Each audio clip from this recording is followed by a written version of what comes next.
Assalamualaikum warahmatullahi wabarakatuh. Halo teman-teman, perkenalkan kami dari kelompok 4 kelas 5C PBSI akan membahas hasil diskusi kami terkait teori taksonomi Bloom dari dua video yang telah kami tonton.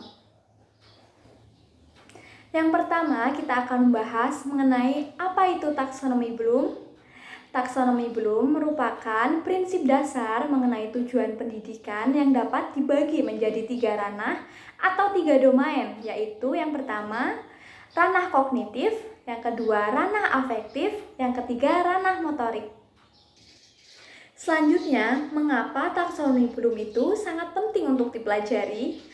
Karena teori ini dapat membantu guru untuk mengembangkan pemikiran kritis dan kemampuan kognitif tingkat tinggi pada siswa, sehingga teori ini dirasa sangat perlu untuk diterapkan agar proses pembelajaran dapat berjalan dengan lancar.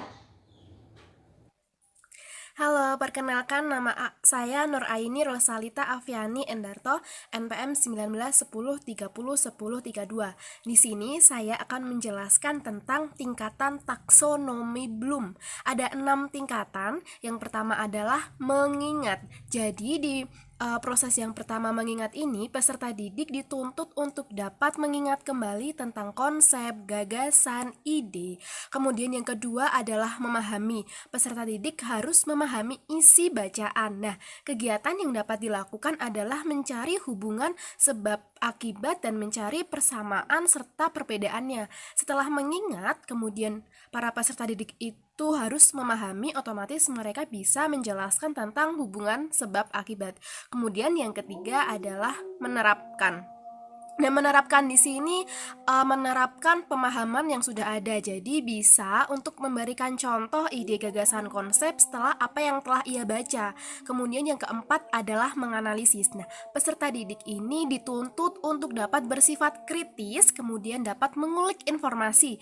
Jadi informasi itu dikupas dengan tuntas, dengan baik, bagaimana, kapan, dan mengapa. Kemudian yang kelima adalah mengevaluasi. Ini di sini menghubungkan atau mengeneralisasikan antar hal ataupun konsep. Jadi kemampuannya itu kemampuan penalaran dan menghubungkan fakta. Nah, yang terakhir adalah membuat. Membuat di sini ya kita membuat kembali dari awal hingga akhir apa manfaatnya. Kemudian aktivitas yang dapat dilakukan adalah aktivitas kognitif tingkat tinggi yang fokus pada proses berpikir. Taksonomi Bloom terdiri atas 3 ranah. Yang pertama yaitu ranah afektif, yang kedua ranah kognitif, dan yang ketiga adalah ranah psikomotorik. Di sini saya Rifki Fitriana akan menjelaskan mengenai ranah afektif dan beberapa dari ranah kognitif. Nah, ranah afektif atau ranah pertama dalam taksonomi Bloom merupakan ranah yang mencakup segala sesuatu yang terkait dengan emosi, seperti halnya perasaan, nilai, penghargaan, semangat, minat, motivasi, dan sikap. Ranah afektif terdiri atas beberapa bagian. Yang pertama adalah penerimaan, di mana merupakan kemampuan seseorang untuk memperhatikan dan memberikan respon terhadap stimulus yang tepat. Kemudian yang kedua adalah responding, yaitu merupakan kemampuan seseorang untuk aktif dalam pembelajaran.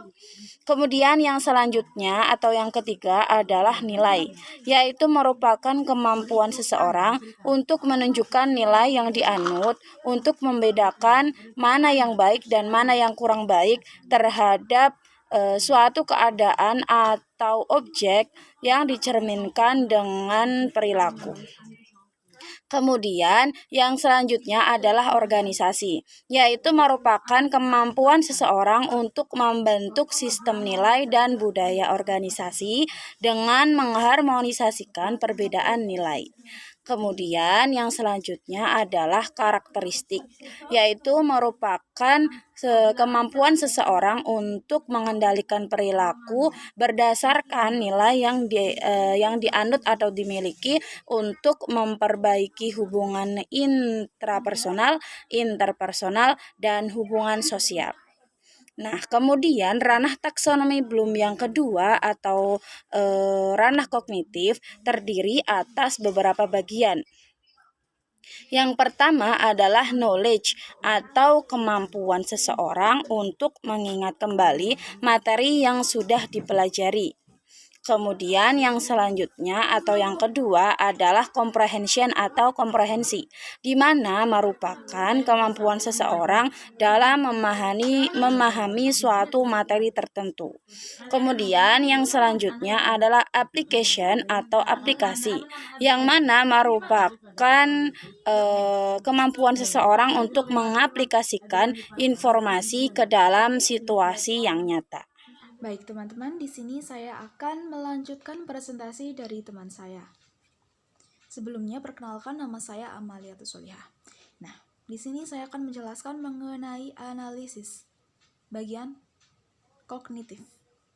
Analisis yakni kemampuan dalam menyesuaikan sebuah materi menjadi bagian-bagian yang lebih rinci.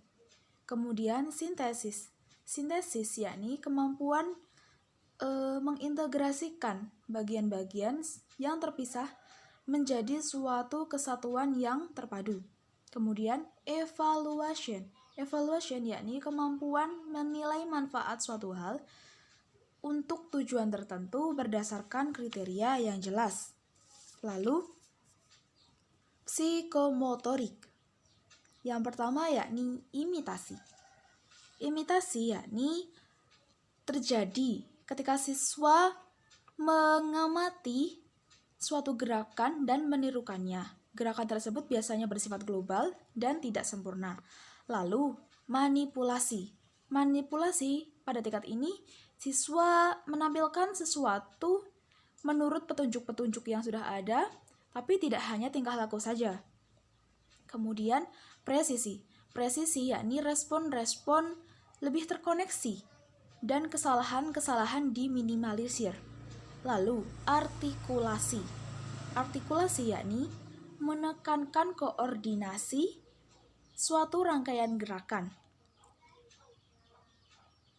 Kemudian, naturalisasi. Naturalisasi yakni menurut tingkah laku yang ditampilkan dengan paling sedikit mengeluarkan energi fisik maupun energi psikis. Sekian dari kelompok kami, bila ada kesalahan kami mohon maaf. Wassalamualaikum warahmatullahi wabarakatuh.